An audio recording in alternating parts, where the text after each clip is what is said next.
Hamas तो trailer है, Hezbollah अभी बाकी है।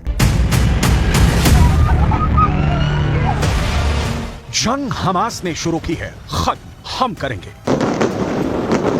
इजरायल के प्रधानमंत्री बेंजामिन नेतन्याहू गाजा में हमास के खिलाफ इस वक्त यही कह रहे हैं। 1 लाख इजरायली सेना, 2 लाख टैंक, 3000 लड़ाकू बख्तरबंद, 100 फाइटर जेट और 200 तोप उत्तरी गाजा को रौंदने के लिए आखिरी आदेश का इंतजार कर रही हैं। लेकिन सवाल उठता है कि क्या गाजा में हमास को इजरायली सेना कुचल पाएगी? क्योंकि लेबनान का आतंकी संगठन हिजबुल्लाह कुछ ऐसा करने जा रहा है जिसकी कल्पना शायद इजरायल ने भी नहीं की थी। 41 किलोमीटर लंबे और 12 किलोमीटर चौड़ी गाजा पट्टी पर जो खूनी गदर 7 अक्टूबर से हो रहा है, वहां अब हमास के साथ हिजबुल्लाह के लड़ाके जंग में कूद पड़े हैं। ये कैसा इत्तेफाक होगा कि जब उत्तरी गाजा को इजरायल रौंद रहा होगा, ठीक उसी वक्त हिजबुल्लाह के लड़ाके उत्तरी इजरायल पर अब तक का सबसे घातक और बेरहम हमला करेंगे।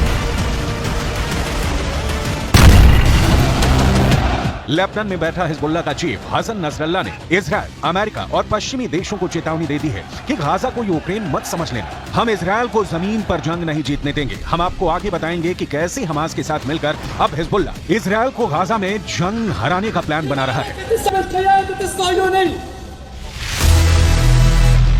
गाजा को जमीन में गाड़ दूंगा।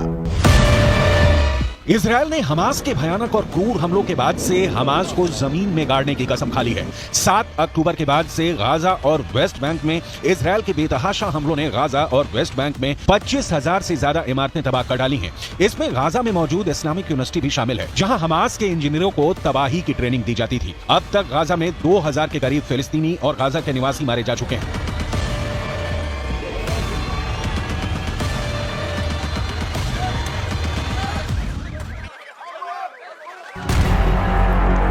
इजरायल डिफेंस फोर्स यानी आईडीएफ ने दावा किया है कि उसने हमास के 4000 से ज्यादा से अड्डों को पूरी तरह से तबाह और बर्बाद कर दिया है। हालात ये है कि गाजा में मौजूद फिलिस्तीनी समझ नहीं पा रहे हैं कि वो हमास का आदेश माने या फिर इजरायल के प्रचंड हमलों का सामना करें।